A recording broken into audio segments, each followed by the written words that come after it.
This episode is brought to you in partnership with Wacom. Across the globe, learning is still handwriting-centric, especially in mathematics and science. This can make the shift to digital tasks challenging. Many schools are seeking effective apps and hardware to ensure a smoother transition for digital learning, especially for STEM lessons. Expanding digital pen and ink technology from teachers to students opens up new possibilities for communication and collaboration in and out of the classroom. Using pen-enabled devices, teachers and students can explain complex concepts, take notes, provide feedback, and show their work quickly and easily. Wacom pen displays and tablets easily plug in to the existing IT equipment in the classroom, enabling members of the class to interact with the digital content being shared. The teacher never even needs to turn their back on the class. Collaboration is simple when working on shared documents and apps with the digital pen. There's no new software to learn. You just work with the pen on the screen or tablet instead of the mouse and keyboard on your computer. As educators, myself, Steve, and Ben have all integrated the use of Wacom technology into where we've worked in education, into colleges and schools, and we have seen the benefits for ourselves. So go check it out for yourself. The link is in the show notes for this episode. 1, 2, 3, 4.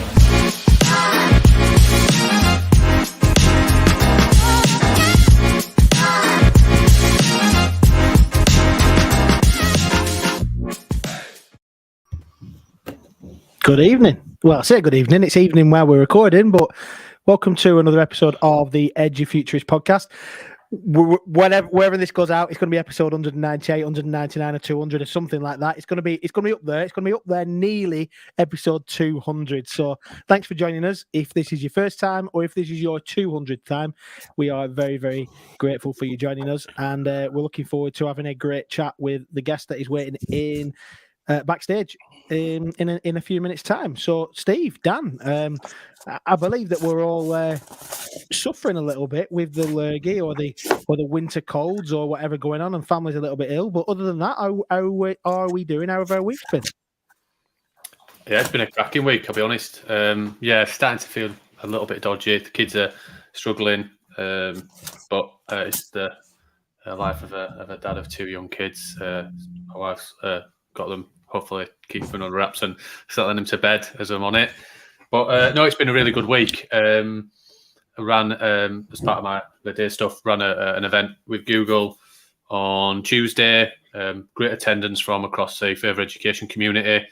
But the thing that and it does tie into tonight, the thing that I absolutely loved about the event, it was we ran a focus on a breakout space on leadership, and it was focused on choosing the right technology, visionary leadership, and creating a culture of curiosity and like spaces for coaching and what does that look like. And I think, I'm excited to kind of get in with and discuss stuff like that with a guest. And pretty much every story of impact was around creating that space rather than the didactic old school.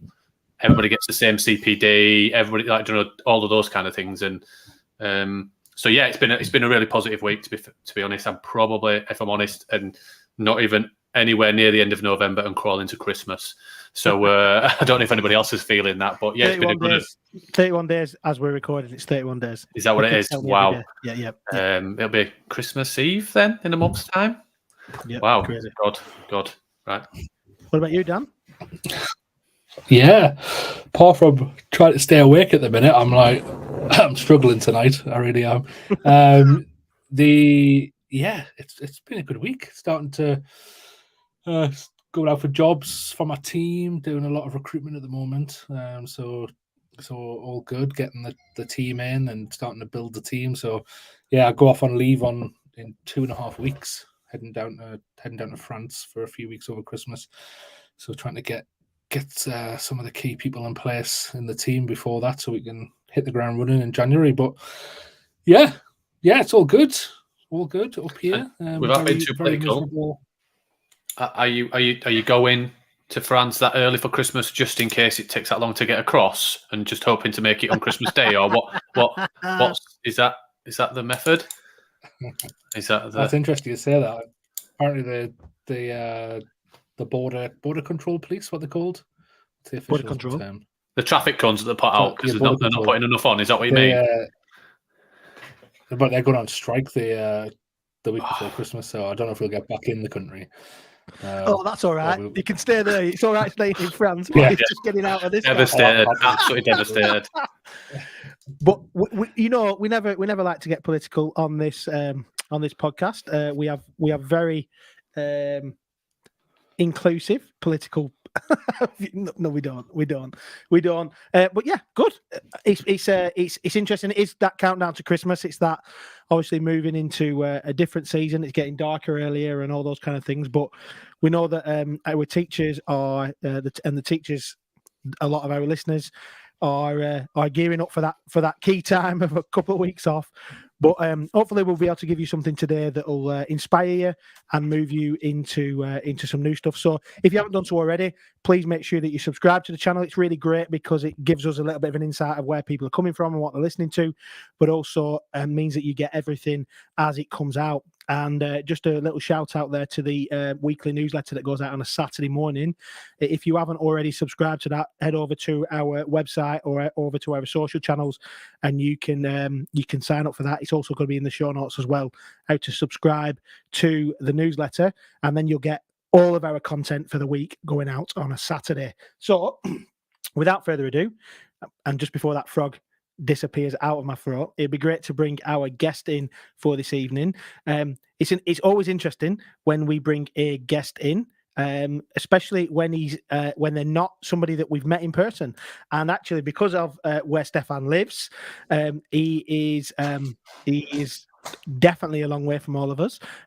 He's as far south as you can go, pretty much in the UK. So he'll tell us almost anyway. He'll tell us a little bit about that. But Stefan, thank you for joining us. Do you want to tell us our guests a little bit about where you are and where you've come from? Yeah, by all means. Thank you very much for having me on. Evening all. So where am I? So I'm sat in a house on the Isle of Wight. So I live on the Isle of Wight, and we've been on the Isle of Wight now for about 7 years. So 7 years ago, having holidayed here about 6 or 7 times, we thought, wouldn't it be really cool to live here, to actually live by the sea? Coming from Wolverhampton, where I was born, about as far as you can get from the sea, wouldn't it be amazing to actually live by the one thing you never saw? And we thought, why not? So, we made it happen and moved over here. I was working all over the UK, which we can get onto in a minute. And we pretty much worked out, I leave on a Sunday night. I arrive back on a Friday night. I could pretty much live anywhere in the world and travel to the work that I do. So we moved to the Isle of Wight, and it's without a shadow of a doubt, it's one of the most beautiful places you could ever wish to live. And every conceivable type of beach you might want, you're generally 20 minutes away from. And when the sun is shining, it's a paradise island. Love it. So you physically are on the Isle of Wight and moved from a place that's very different than the Isle of Wight, as you've mentioned. But still a lovely place. I know we have some listeners who work at Wolverhampton College, so we'll make sure that they all hear great things about Wolverhampton. But obviously, you talk there about the work that you do, and we don't just want to just talk about the work, because we know that there's principles and purpose and stuff behind that. But could you just give our listeners a little bit of an insight into I say this knowing full well that there's a full range of work here. So I wonder if you could tell people a little bit of a journey of your work history, and then we can get into some of the principles behind what you do. Yeah. I'll try and keep it potted, because I could definitely probably talk all night on it. So let's keep it. So I did a law degree at university, and I desperately wanted to advocate on behalf of others and be a barrister. But oddly, based on what I'll tell you in a few minutes' time, I was too scared to stand on my feet. And I think that's partly, I'll kind of signpost, partly to do with my education, in truth. But I was really uncomfortable. I didn't really have the self-belief to stand up there to advocate for myself. So I left law behind and went to work for the wonderful Nationwide Building Society, because my mum and dad had a mortgage with them. They'd always been lovely to my folks. And I thought, I want to go somewhere that's nice. Never occurred to me in the million years that I was a graduate, so I should get on the graduate scheme. So I went and worked on the till and in cash out, just in a law degree, and now I'm handing out £20 notes. So I did that, demonstrated I was really good at having a conversation with people, finding out and understanding what they needed. So they put me on a desk selling broadly in a really ethical way, let me say. And then really rapidly, they just went, you'd be really good, I think, at, developing people. And I was like, where's that come from? But I trusted it. And so at the age of 24, working for Nationwide, I was trained as a professional coach.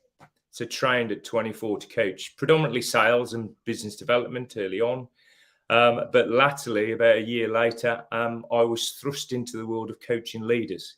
And they'd often be like 45, 50, and I'm 25, young whippersnapper, never managed, never led. And the view was, what can you do to help me? So thankfully, I did a good job. Had a couple of leadership positions a bit later on, as well as some national change roles, and kind of demonstrated that I could coach as well as lead. So I took sales teams from zero to hero in a very short space of time. Nationwide decided to make my role redundant, and I was a bit immature at that point, and went, they've got a vendetta against me. I've done a brilliant job. Why are you getting rid of me? They weren't. They were getting rid of the job. But I went, stuff you then. I'm going to have to leave. And then I realised I was scared to leave. So I thought, what's the best thing to do? Leave. If you're scared, you need to leave and embrace it. So I left after 10 years, went to work for NFU Mutual for a year, the insurer, and I completely reshaped the way in which they sell, both on face-to-face and on the telephone. Also looked at the way in which they do sales leadership, and also looked at the way in which they supervise all their sellers, including training people to coach. Did that for a year and a half or so, kind of without sounding hopefully too over the top, kind of changed the world there a bit. And then went, what do I do next? And I was kind of realised that, again, I was a bit fearful of starting up my own business. So I set up my own business as a consultant coaching, and did that for 7 years, including lecturing on coaching and leadership for Birmingham City Uni, training in-house pools of coaches for people like Royal Mail, and working with, fairly senior people in charities, etc. Did that for a whole host of time. And then did a leadership development program, including coaching with probably, some of the highest level brass for Santander, the bank in the UK, for about 3 years. And this might go down well based on the fact there's a few of us with a beard, is I had a beard as a consultant. I had a conversation about my beard, and the general conversation was, what's with the beard? And I went, what do you mean? What's with the beard? And they went, well, you've got a big beard. And I went, yeah, I've got a big beard. And I said, broadly, does it stop me from doing a good job? And they went, no. I said, okay. And the short version is, they said, I said to them, if ever there's a job that comes up back in the leadership space that you think could be suitable, give me a nod. No favours, just to be clear. Interview the lot. And a few months later, somebody knocked or gave me a phone call and said, there's a role available. Would you like to interview for it? And I'd had an itch that I wanted to scratch, having, taught leadership at 24 or coach leadership at 24, had some leadership roles, then disappeared, and went, I need to prove myself back at the top, because I'm still only 40, I think I was then. And I'm coaching, heads of CEOs who just go, you're still only 40. So I thought, I'll go and do a leadership position and I'll prove my worth as a leader again. So I did that for a year. It was going really well from everybody else's perspective, but it coincided with moving to the Isle of Wight, and I was never home. I put myself under too much pressure to do a really great job, and whilst everybody was happy, and I mentioned this to you earlier, I had a breakdown, completely fell apart, crying my eyes out in St Paul's Garden, St Paul's Cathedral, and could not square the fact that I was doing a good job by everybody else's perception, but I wasn't happy, and I also wasn't with my family. So fair play to my wife. My wife says, Steph, you need to come home, quit.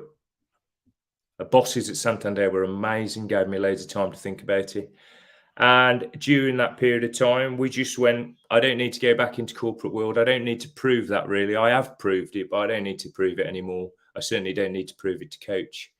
And so we went, what are we going to do next? Hopefully this isn't too much of a ramble. What are we going to do next? And we just went, well, my wife went, we need something that I can work alongside you and keep an eye on you, so you don't work too hard. I need somewhere that the kids can be, so we're comfortable with them. I'd got a 5-year-old son, I think, and a 4-month-old daughter at that time. So we need the kids to be able to be in the business, and we need something that's missing. And there's some good cafes on our island, but there wasn't one right in the middle of the village that we would go and sit in. So we went, why don't we open a coffee house? I've never made a cup of coffee until then, other than an instant cup of coffee. And so I had 3 months to work out how you open an award-winning coffee house, which is award-winning now, from scratch. It used to be a Bookies. It was empty, had no machine, had no plumbing, had anything. We worked out how to set it all up, get it running. And within the first year, I think we won about 6 awards. And it's now rated as the 4th best coffee house in the whole of the UK based on TripAdvisor reviews. And I baristed for the first year and a half every single coffee, having started on day one, completely bricking it, going, what the hell do I do? And then trying to bring you up to date, lockdown hit, we're award-winning lockdown hits. We're worried about the coffee house going to pot. And so I set up a crowdfunder and we raised 20,000 quid for people buy things in advance to keep us afloat and then they get the goods later. So we raised 20,000 quid to save us afloat. We thought we'd need 40. The truth is we needed 40, but we made 20 last.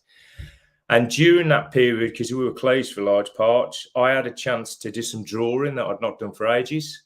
People started buying my artwork. So I set up an art gallery, which is still available now. And somebody contacted me, really senior, the most senior person I'd ever coached to that point, and said, I hear you used to coach. Would you coach again?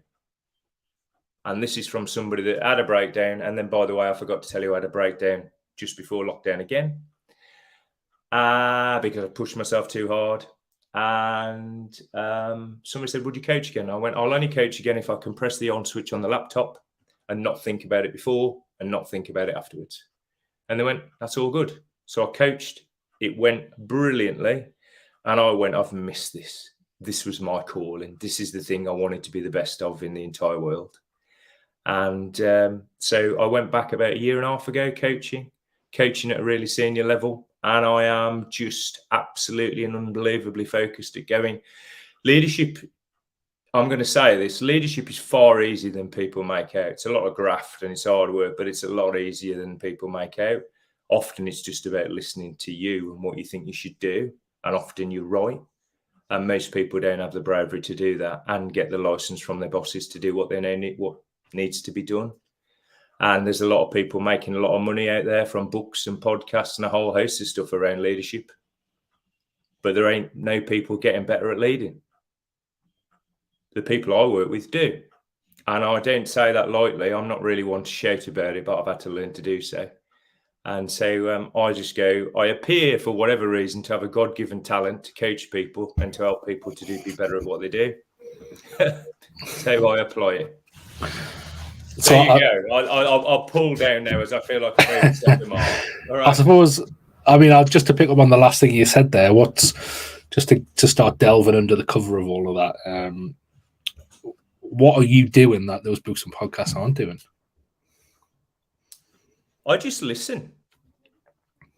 This isn't contrived. What do I say? I know shed loads about what you need to do in order to lead effectively. I have a 7-step process, which I couldn't articulate to you right now in a way that was brilliant. It was taught to me by the best boss I've ever had, and I developed it. And there's a book there at some point that I use.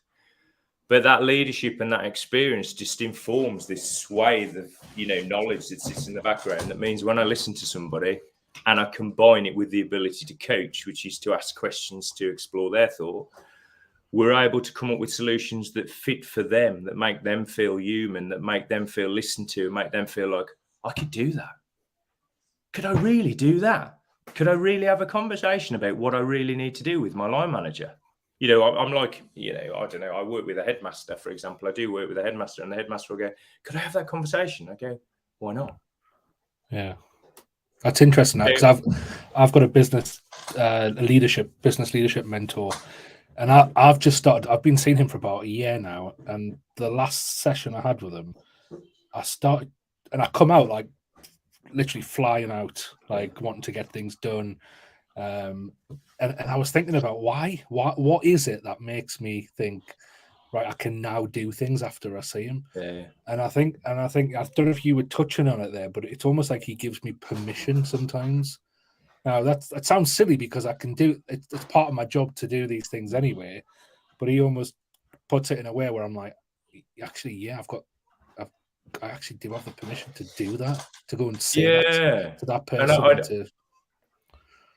And with your blessing, what I do is I pick up on that piece because it's really subtle about giving permission. There's a lot of people out there that get paid a lot of money to coach, but they don't coach. Really what they do is they mentor and tell people what to do. And I kind of keep that in the locker. That's kept there. So if somebody's really stuck, I just go, would you like an idea or a view or some feedback or a thought? But the intent is always to go, what do you think of that idea? And if they say it's crap, I go, that's brilliant. I'm delighted. Has it made you think of a better one? But the notion is what I want them to do is to be in a position they almost give themselves, not almost, they give themselves permission. I haven't given them permission.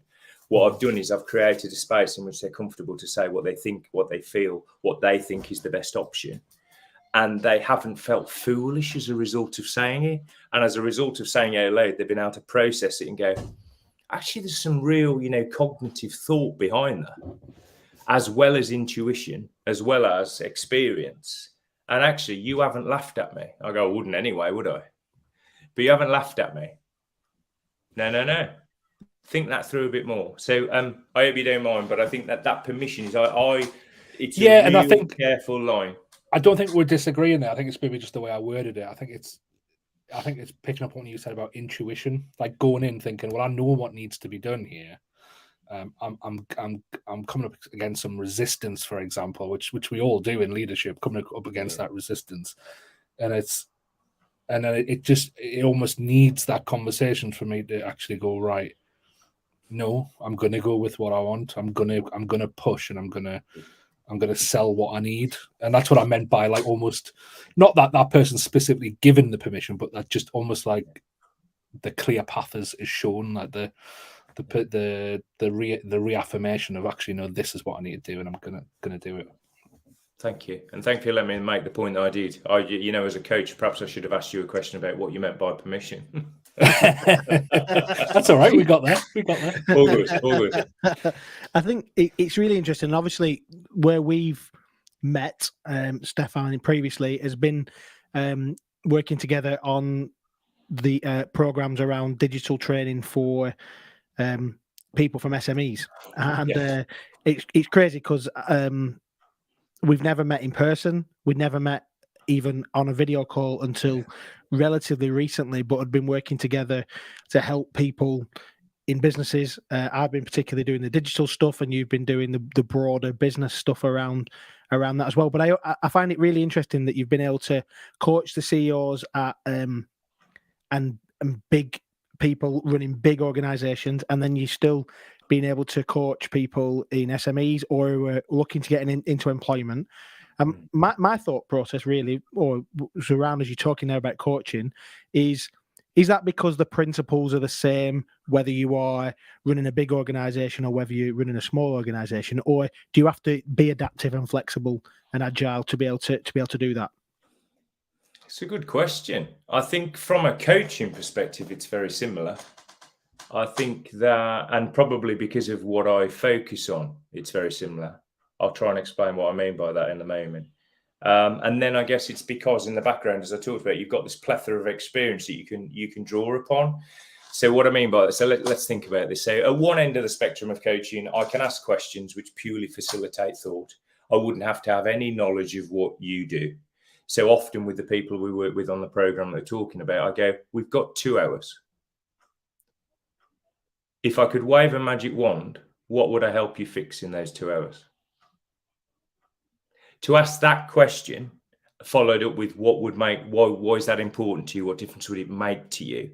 Where are you in relation to that goal now? What do you do that enables you to be a 3 out of 10 or a 4 out of 10, where 10 is your goal? And what could we do to move you to a 5 or a 6 or a 7 and accept? I need no prior knowledge whatsoever. And then that's the starting point. Then I go across the other end of the spectrum, which is if I'm working with a CEO or an MD or a business owner or somebody looking to market their business, at this end of the spectrum, I have a plethora of questions in my armory based on all the years I've done, which means I can go, right, so how many customers do you want to acquire this year? How much revenue do you want to hit? What's the board asking you to do? What's the relationship like between you and the board members? that kind of thing, because I'm driven by knowing what that's like. And then in the middle, I guess what I do is I span this space whereby, irrespective of job or level of what you do, I switch between the two based on largely having had so many experiences over the past, what is it now, 20 years? I can't believe 20 years or so, to be able to dip in and out. And I think what I pride myself on, I guess, is the adaptability consciously to step into those different spaces, but always leave the responsibility with the person in the room. And so I think, I don't know how well I've articulated that, but that's how I work. So I can be this end with no knowledge, I can be that end with knowledge, and I can span the two. And because I've pretty much played all of those roles, it just so happens that if I need to and the person's really stuck, I can go, I imagine being stuck in your space from what you've said. This is going through your mind at the minute. Is that right? Yeah. I have somebody who loves the thought of coaching and the ideas of it, and has worked alongside and some great coaches, from what I believe, in terms of some of the work that I've done in education and some of the bits as well. Just a bit of an interesting one there. That, do you feel your success, but I suppose your impact as a coach, do you feel that you are strong as a coach because of your skill set and your ability, but you are making more of an impact because of your experiences at all levels? Or do they go in hand? There's a good question. How do I answer that? Sorry. It's a really good question. Don't apologise for it. It's a brilliant question. I think when I was first taught to coach, there was a view that there's a school of thought which is about the notion of responsibility, capability, everything lying in the coachee. And I have a massive swathe of that, which underpins everything that I do. A massive, massive swathe of it. And I guess my ability comes from the fact of when I started for the first year, that's how I coached, because I didn't know nothing. I knew the first 2 years, I knew nothing about the jobs that people were doing, really. I'd no idea how to manage and I'd no idea how to lead. So I had a real strong bedrock in just facilitating thought. And so I guess that's a strength that underpins. If I was being honest with you, which I would be anyway, but in the spaces that I operate in and the differences I make in the short spaces of time I'm able to make, it's because of my expertise or my knowledge of those areas. So what I mean is I don't guide, I don't tell, I don't drive, but I just go. Do you know what? I was a leader once that had a really challenging conversation with my boss, and we properly fell out with him. Like properly fell out, to the point that basically I don't know how I stayed in the job. And you're worried that might happen. How could I remove that fear for you so you can be the person you need to be?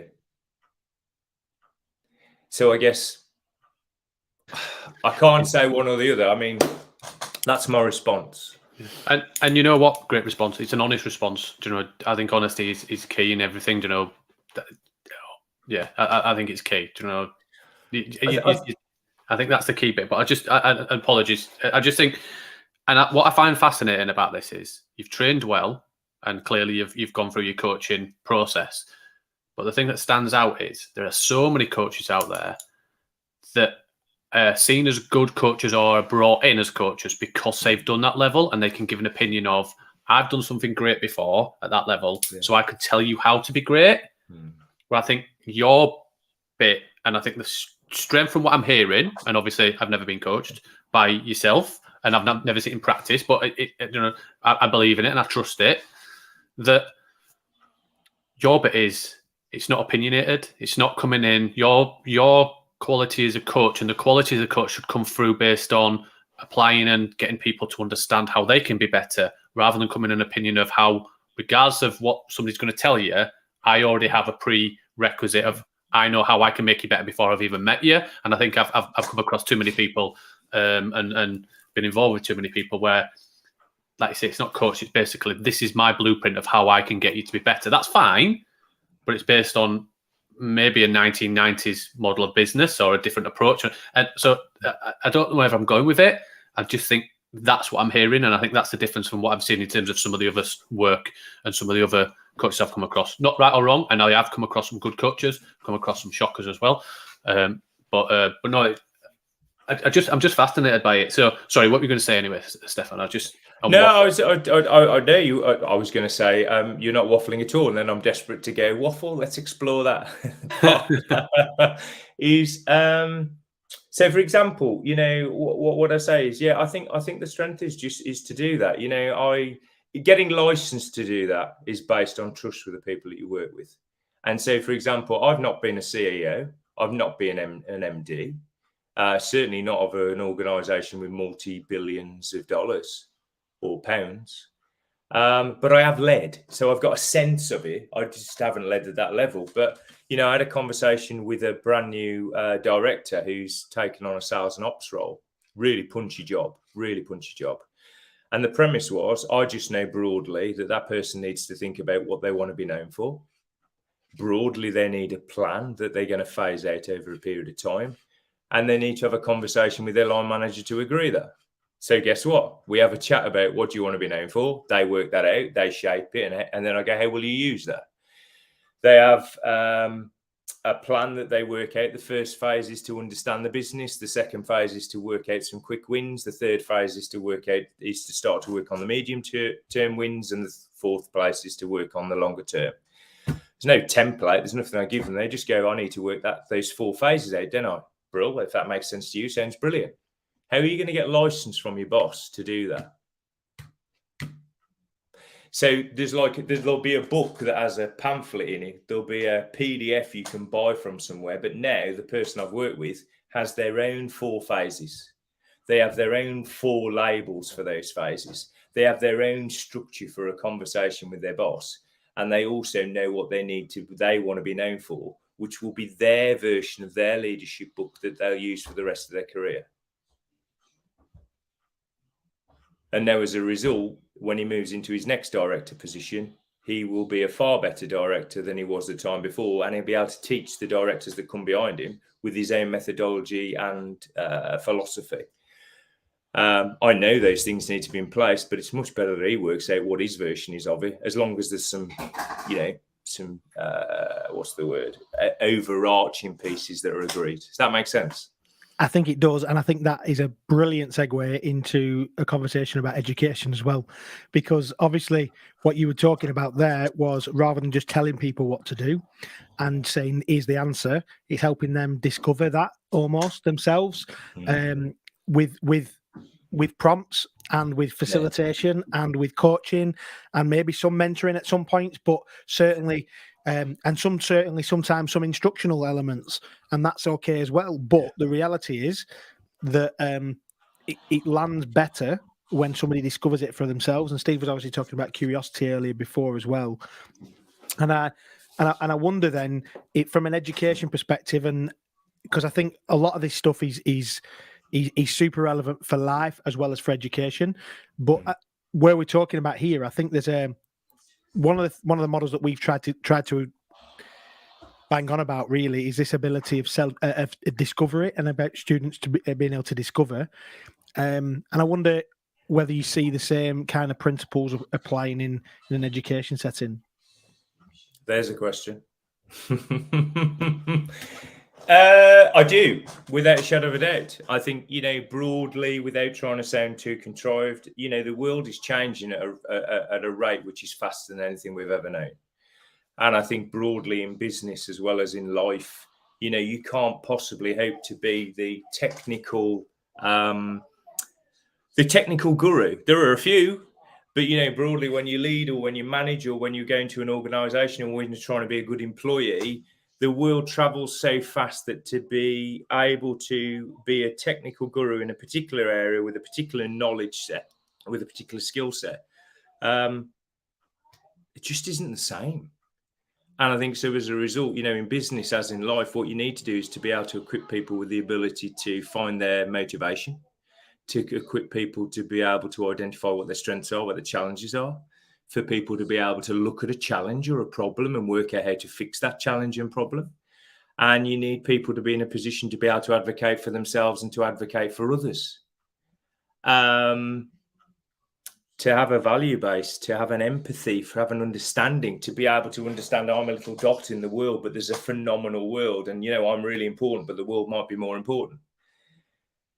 So how do I align my thinking, what I do, how I do it, and every decision I make and tweak and change I make to be better for the greater whole? And you don't learn that without being too harsh. You don't learn that by being taught to do long division. You simply don't. And I'll give you an example. So, for example, I was academically brilliant. Bear with me on my children, the other side, which is fine, but it's loud. So academically, I was awesome. I got 10 A's and a B at GCSE. My family have never moved out the village they were in. My parents are both really bright and creative in a way that wouldn't really have been recognised in school. But I somehow managed to go to school and knock my results out the park.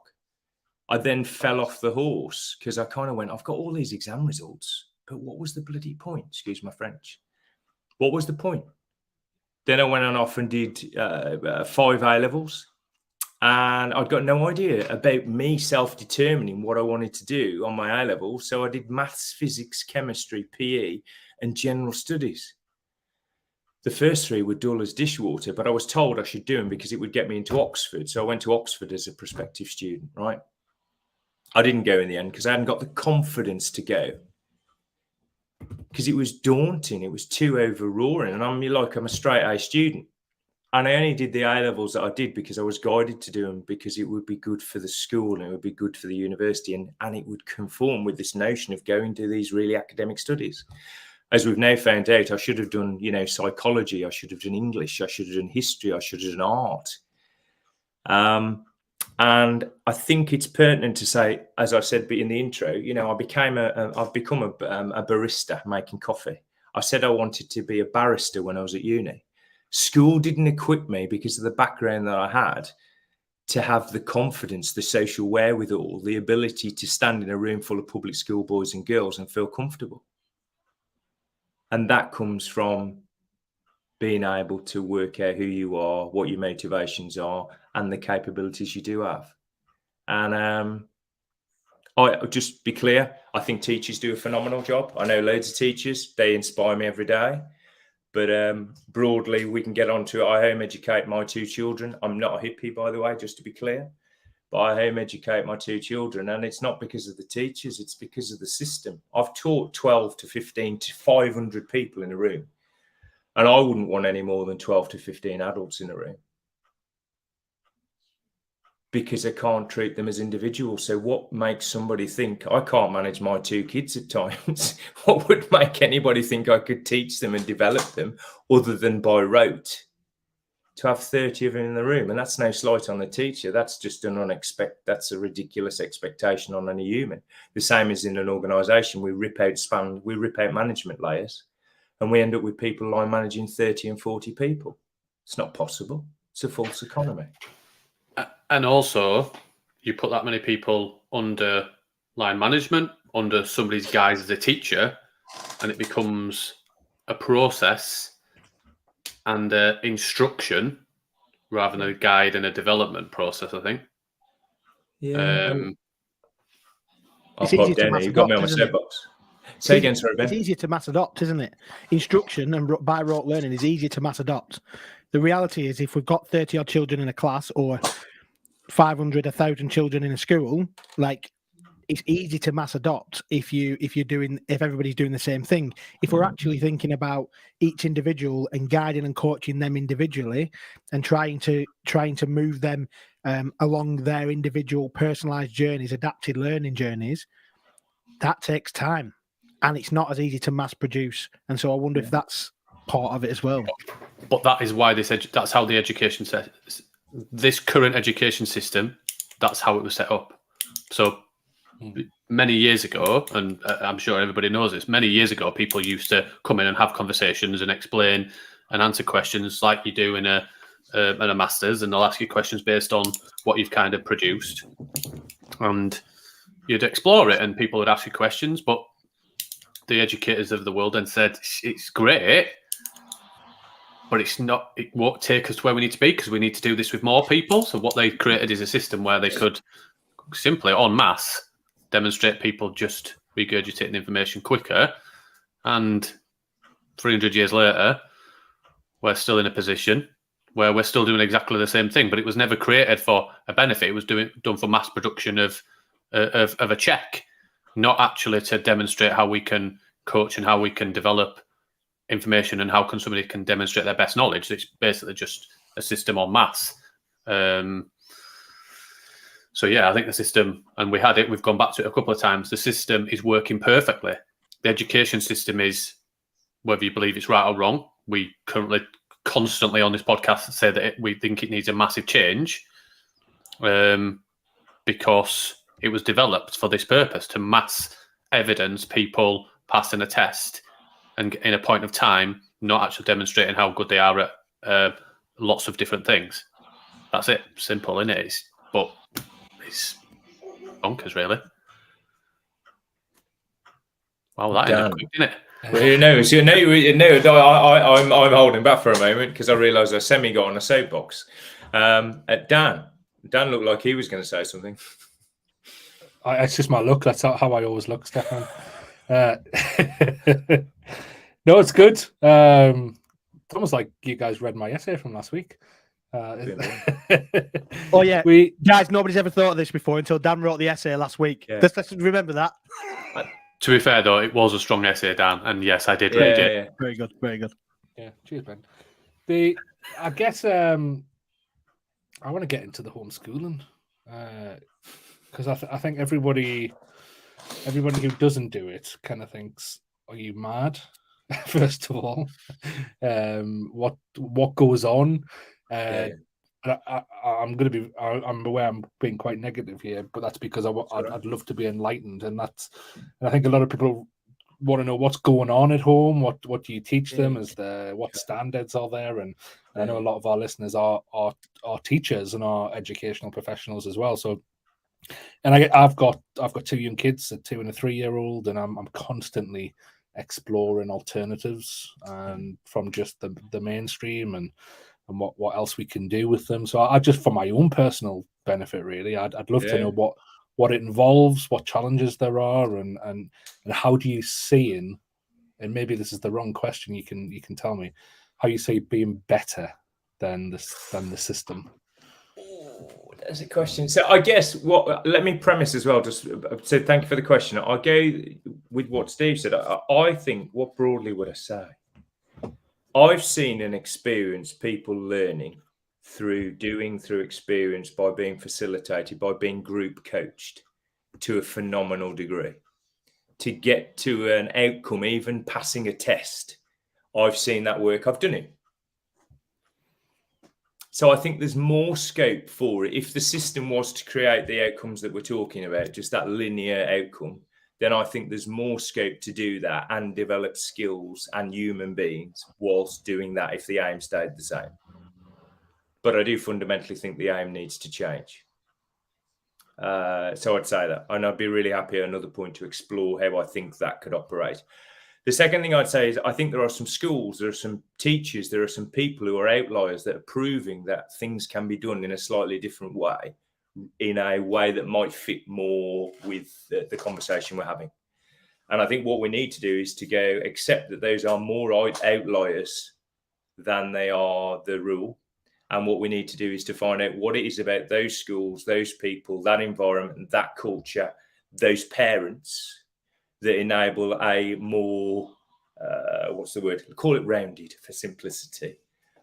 They're able to do that. And that's part of what coaching does, is it models best practice. We learn from and we go, how could we get 5 or 10 or 15% of that more? I've never done that study, but I think it would be really useful. And I've seen it work within business. I don't see why it couldn't work with educating kids. On the homeschooling front, I'll have to give you like a short version of, so my wife came up to me and she said, I would like to homeschool Will. Will is 10.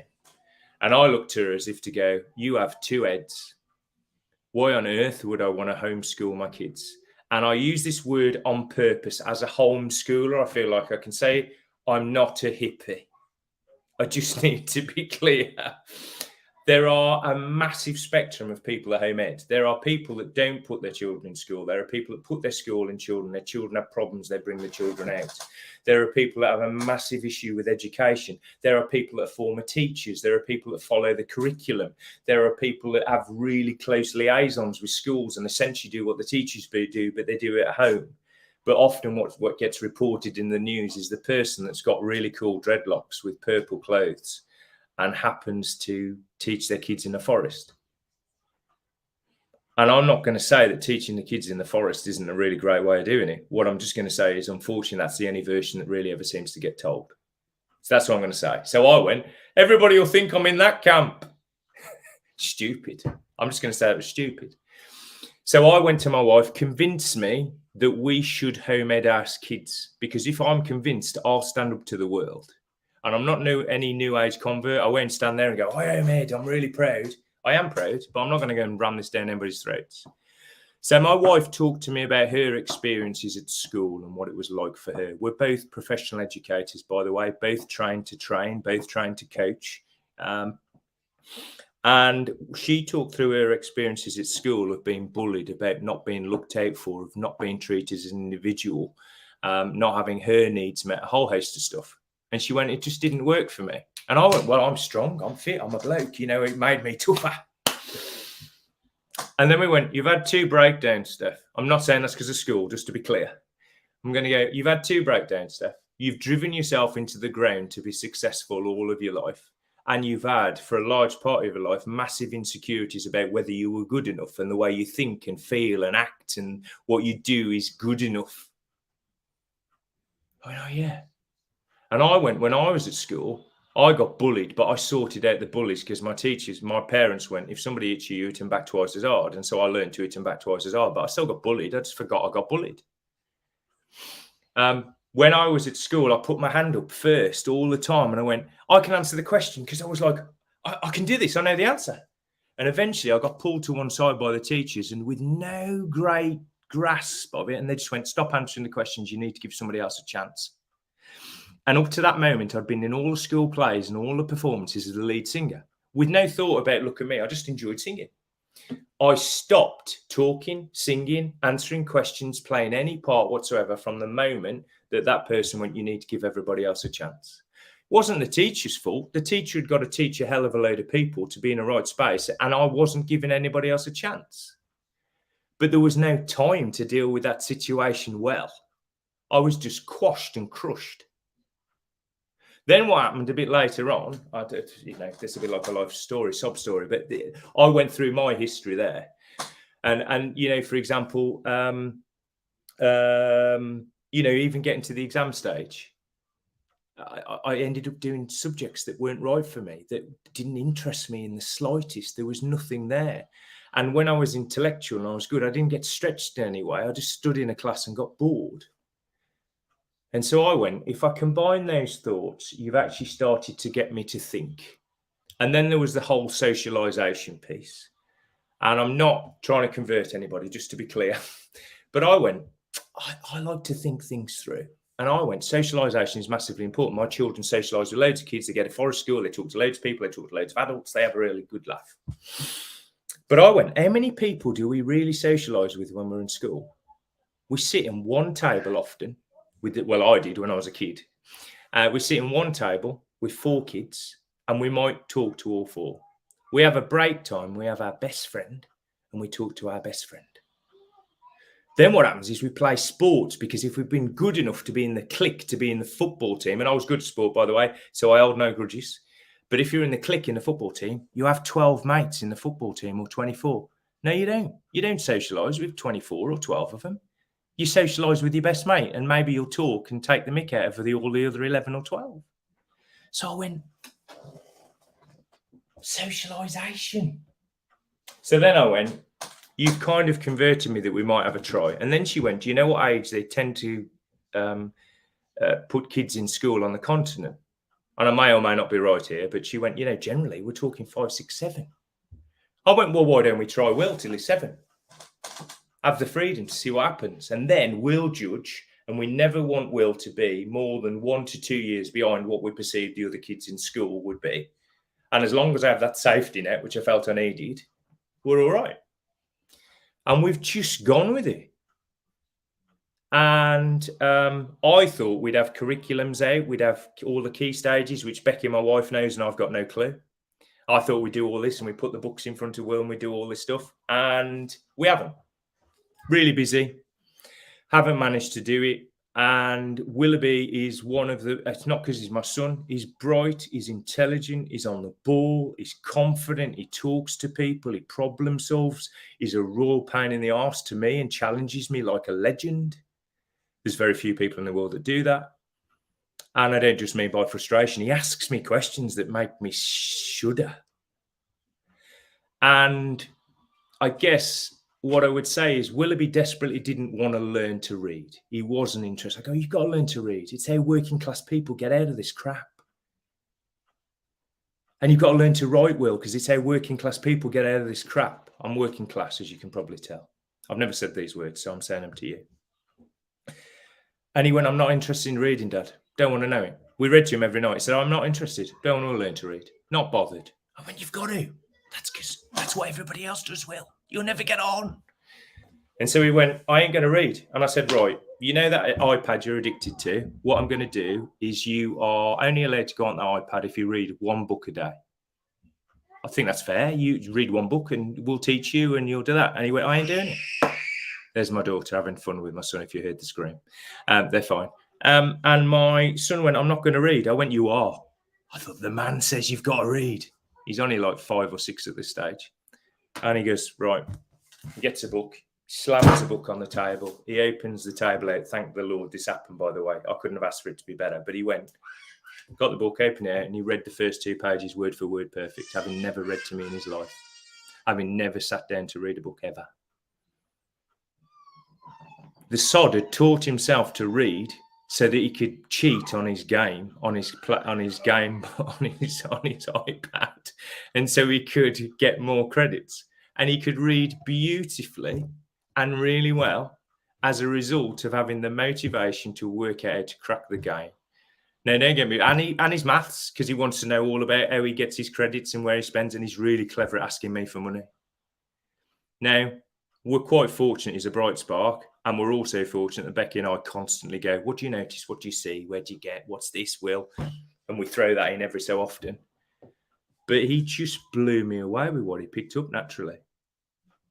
The twist now is that gave loads of confidence, and I'll reel us in so you've got time to ask some questions, is we're at the stage where he's 10. And we're now at a stage where we're thinking about exams, and we're having to think about what do we need to do? Should he do exams?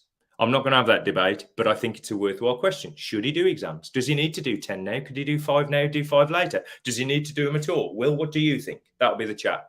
But we'll tell him why you do exams and what they get you, right? But we're in that place. So we're now touring with the idea of, do we actually find a school that we think we can put him in?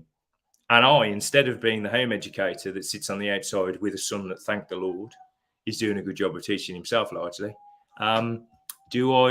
do I see if I can now jump on a board and be, rather than a potential thorn in anybody's side, which I wouldn't be, but can I help them to be in a position to do an even greater job? So that's a home ed who isn't new age convert, who is learning as they go along. And thankfully, the child is teaching us to chill our boots. I think, Dan, you can come in if there's any further questions. I've got 2 children. My wife just texted me saying they're both down, and then she's also texted me 2 seconds later saying, no, they're not. So we're as quick as they're down. So Ella's 2.5 and Ollie's 10 months. Somebody who's toying with that already and thinking about what that looks like and everything else. The thing that's probably resonated with me for this whole conversation as I've listened is purpose. And I know we mentioned it before we came on air, that the reason why you've done everything that you've done, why you've probably been successful, why your son learned to read, why I do the stuff that I do and everybody does the stuff, is purpose.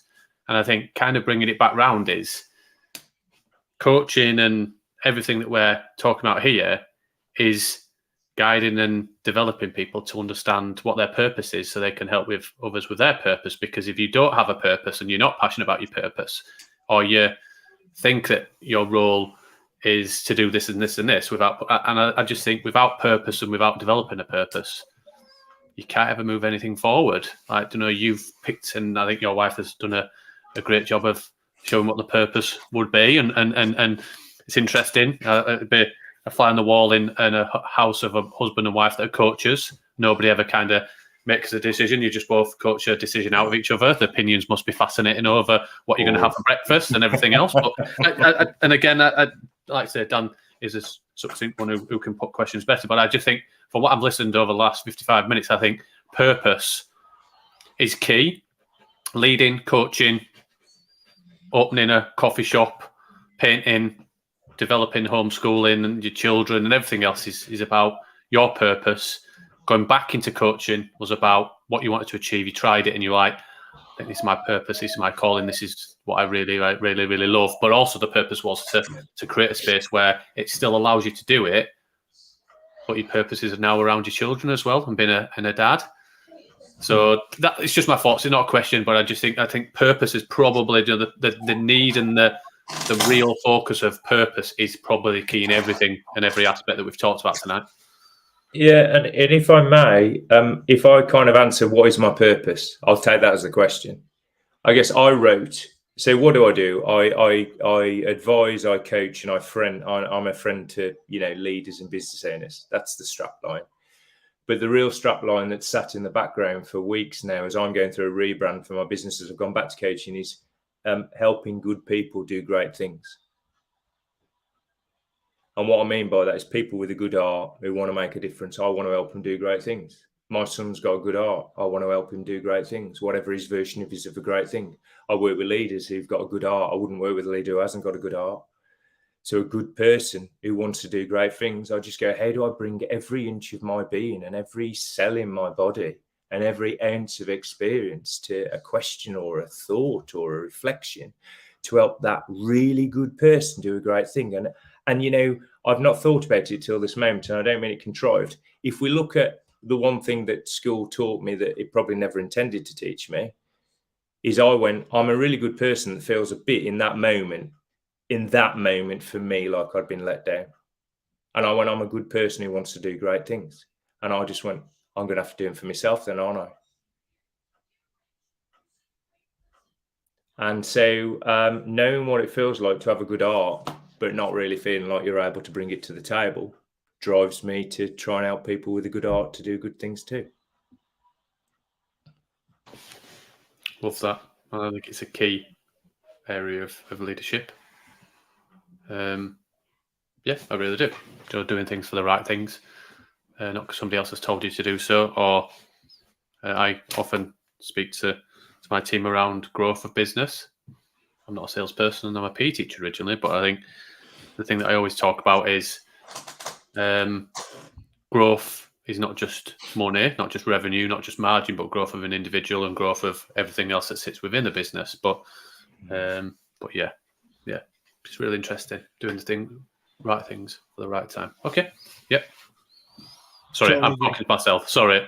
Yeah, totally agree. I think there's loads of stuff we could tie into, and I know that the doing great things thing is actually tied into one of your philosophies in the way that you work in terms of the coaching models that you do as well. So I know that if anybody isn't already following Stefan, or for a lot of our listeners, Stefan will be a new person to you. So if you're not already following him on LinkedIn or on Twitter, then do follow him, because he posts out loads of stuff there, curated content that he finds, as well as his own unique insights. You often find him on his bike somewhere, or sat in a coffee shop. He'd done a little bit of a painting or a drawing somewhere, and then just put it out there. It's fascinating. Honestly, you go from when you've heard somebody talk about doing a law degree, then going and doing some coaching, then going working in a bank, then opening a coffee shop, then doing art,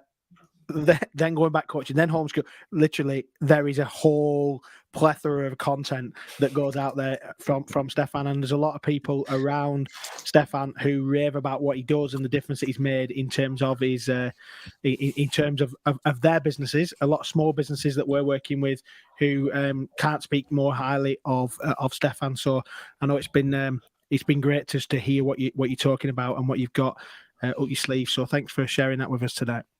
Thank you so much. Thank you. And I do want to say you did protest quite a bit that you weren't a hippie, Stefan, but used to have a big beard, used to have long hair, draws on producer's art, likes to drink coffee. I think it's all adding up. Do you have a camper van? Is that a tie-dye I shirt? have a camper van. I have a really, I do. I have. Although there's a sad story, but I'm about to sell it. But it is a Volkswagen Jürgen's Auto Villa, which is a Volkswagen van with a purpose-built caravan on the back from South Africa. 1,000 of them made. It is cool as. And without being too much of a sob story, we lived in it for 10 weeks in lockdown when we had to sell our house. Interesting. Yeah. Well, it's before you go, you mentioned the 7-step process before. Is that written down somewhere? Can we go find out about that, or do we have to book in a session with you, Stefan? No, it's written down. What should we say? So it is written down. Here we go. Am I going to do something that I shouldn't? It is written down. Perhaps what I'll do is I'll create you a one-pager PDF with the headings. It's there, and you can have the 7 steps. And then if anybody wants to talk about it, because I haven't written the book that supports it, it's just in my head. I'll explore it further. So yeah, there you go. All right. Love that. Look forward to seeing that. Yeah, good stuff. Thank you. Pleasure. Thanks, Stefan. Really enjoyed it. Really good. Thank you. And as we always say, make sure that you connect to Stefan to continue learning, because obviously it's not just this hour. It's tipped over the hour, so it's not just the hour on the podcast. But we will let you get back to your children, and we'll get back to ours too. So thanks for joining us this evening, and for those listeners, we'll see you, hear you, talk to you next week. Cheers. Bye bye. 1, 2.